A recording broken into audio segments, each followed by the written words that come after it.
গপ্পসপ্পের আজকের এপিসোডে আপনারা শুনবেন বিখ্যাত লেখক ও চিত্র পরিচালক সত্যজিৎ রায়ের লেখা অভিরাম। আপনারা যদি চ্যানেলে নতুন হয়ে থাকেন তাহলে চ্যানেলটি সাবস্ক্রাইব করুন। শুরু হচ্ছে আজকের আমাদের নিবেদন অভিরাম।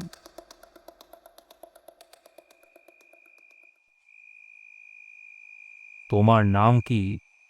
অভিরাম সাউ বাবু। তোমার বাড়ি কোথায়? উলইপুর গায়ে বাবু, উড়িষ্যা। হুম, বাড়িতে আছে কে? আমার দাদা আছে, বৌদি আছে, দুই ভাইপো আছে। তোমার বাড়ি যেতে হয় না? কালে ভদ্রে বাবু। হ্যাঁ, আমি তো ওই সংসার টংসার করিনি। ধান জমি আছে কিছু, দাদাই দেখে। তুমি বাড়ি গেলে বদলি দিয়ে যাবে তো? নিশ্চয়ই। তবে সে দরকার আমার হবে না বাবু। হলে বদলি দিয়ে যাব নিশ্চয়ই। বদলির কথা কেন উঠল সেটা বলছি তোমায়। আমার সন্ধ্যাবেলা একা থাকতে ভয় হয়। আমার ভূতের ভয় আছে। আমি রান্নার লোক যাকে পেয়েছি সে ঠিকই সন্ধ্যাবেলায় বেঁধে দিয়ে চলে যাবে। তখন আমার কাছে আরেকজন লোক থাকা চাই। সে নিয়ে আপনি চিন্তা করবেন না বাবু, ও হয়ে যাবে। আমার নিজের মনেও কোনো ভূতের ভয় নেই। হুম, ঠিক আছে অবিরাম।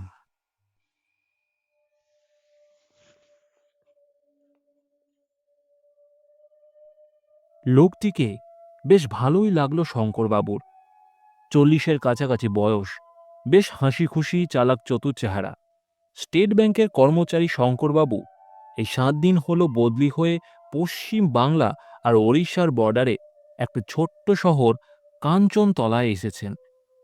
নিজে একা মানুষ, দুখানা ঘর সমেত একতলা একটি ছোট বাড়ি পেয়েছেন। তাতে তার চলে যাবে। তবে বাড়ির পরিবেশ নিরিবিলি, তাই একজন চাকর সব সময় থাকা দরকার। শঙ্করবাবুর ভূতের ভয়টা একটা খাঁটি ভয়। অনেক বছর ধরে অনেক চেষ্টা করেও সেটা কাটিয়ে উঠতে পারেননি। অভিরামকে শঙ্করবাবুর দিনে দিনে ভালো লাগতে লাগলো। এমনি কাজ তো ভালোই করে, খাটতেও পারে। আর সন্ধ্যাবেলায় সে সত্যি করে শঙ্করবাবুর সঙ্গ দেয়। আরেকটা জিনিস শঙ্করবাবুকে অবাক করে, সেটা হলো অভিরামের গল্পের স্টক। সে বলে যে সব গল্প সে ছোটবেলায় তার দিদিমার মুখে শুনেছে। ওড়িশার অফুরন্ত রূপকথা আর উপকথা। অভিরাম ভূতের গল্প বলার মন্ত্রণাও শঙ্করবাবুকে দিয়েছেন, কিন্তু শঙ্করবাবু তাতে আমল দেননি। অভিরাম বলল, আমি কিন্তু অনেক ভূতের গল্প জানি বাবু। তা হোক, ও জিনিসটা তুমি বাদ দাও। তা বেশ বাবু, তাই হোক। তবে যদি কোনোদিনও মনে হয় ভূতের ভয় কাটিয়ে উঠতে পেরেছেন, তো আমায় বলবেন। তখন আমি আপনাকে ভূতের গল্প শোনাবো। দেখবেন কেমন মজাদার গল্প। তুমি নিজে ভূত মানো অভিরাম?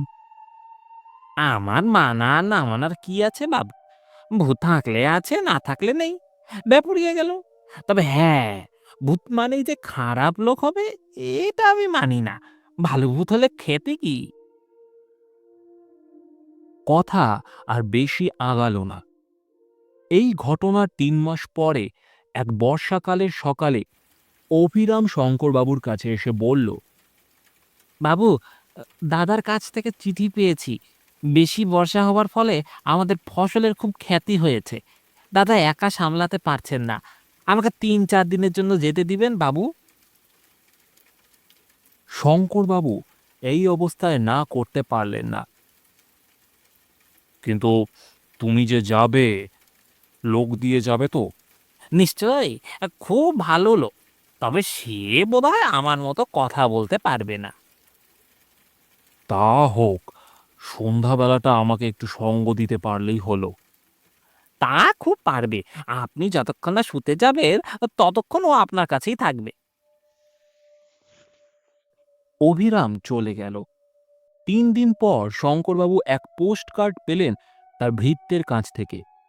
খবর ভালো নয়, আরও 3 দিন লাগবে সামাল দিতে, তারপর অভিরাম ফিরবে। শঙ্করবাবু কি আর করেন, এদিকে বদলি চাকরটি তার বিশেষ পছন্দের নয়। মুখটা যেন বড় বেশি গোমড়া, যদিও কাজ ভালোই করে। পরদিন সকালে রেডিওতে খবর শুনে শঙ্করবাবু স্তম্ভিত। তার চাকরের গা এবং চারপাশের বেশ অনেকখানি এলাকা জুড়ে প্রচণ্ড ঝড় বৃষ্টির ফলে হাজার হাজার লোক মারা গেছে এবং আরও অনেক বেশি লোক গৃহহীন। শঙ্করবাবু মাথায় হাত দিয়ে বসে পড়লেন। এই অবস্থায় কি করা উচিত তা তিনি স্থির করতে পারলেন। চিঠি লিখে লাভ নেই, অভিরামও যে লিখবে এমন কোনো ভরসা নেই। অভিরামের বদলি নিতাইও এ ব্যাপারে কিচ্ছু সাহায্য করতে পারল না। রাত 10টা পর্যন্ত বাবুকে সঙ্গ দিয়ে নিতাই উঠে পড়ল। শঙ্করবাবু একা তার শোবার ঘরে প্রবেশ করলেন। বিছানায় শুয়ে বুঝলেন যে তার ঘুম আসার সম্ভাবনা কম। অভিরামের অভাব তিনি তীব্রভাবে অনুভব করছেন। ক্রমে রাত নিঝুম হয়ে এলো। একটানা ঝিঝি ডেকে চলছে। এবার তার সঙ্গে শিয়ালের ডাক যোগ হলো। শঙ্করবাবুর মাথার ওপরে আকাশ ভেঙে পড়েছে। ভূতের ভয় এর মধ্যে তার শির দ্বারা দিয়ে ঢেউ খেলে যাচ্ছে।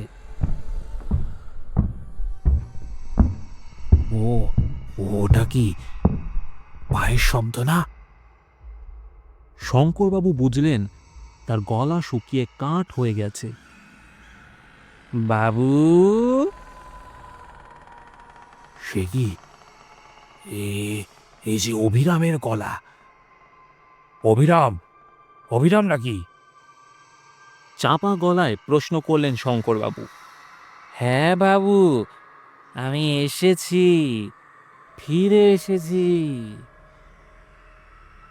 আমার আমার ধরে প্রাণ এলো অভিরাম, দাঁড়া, দরজা খুলি। না বাবু, খুলবেননি। মানে? খুলে কিছু দেখতে পাবেননি। সে কি? আমি অভিরাম বাবু, কিন্তু আসল অভিরাম নই। আমি অভিরামের ভূত। আমায় আমায় বন্যা টেনে নিয়ে গেছে। আমি আর বেঁচে নেই।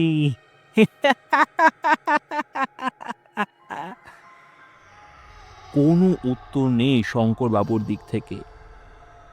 কি বাবু, শুনলেন আমার কথা? তবুও কোনো উত্তর নেই। বাবু, আবার ডাক এলো বাইরের অন্ধকার থেকে। এবার কথা এলো বাড়ির ভিতর থেকে।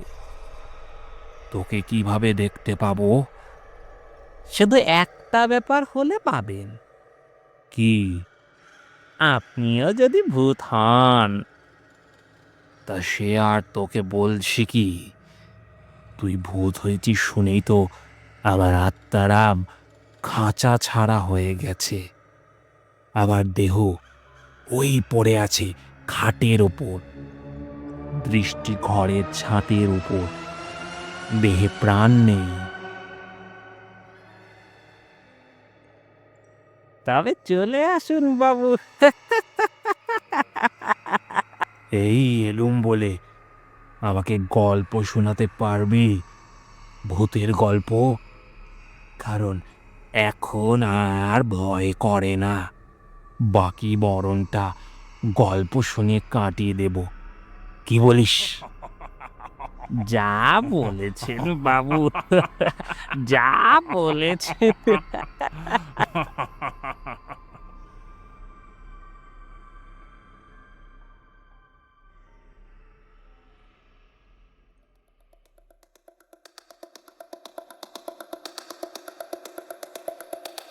এতক্ষণ আপনারা শুনছিলেন বিখ্যাত লেখক ও চিত্র পরিচালক সত্যজিৎ রায়ের লেখা অভিরাম।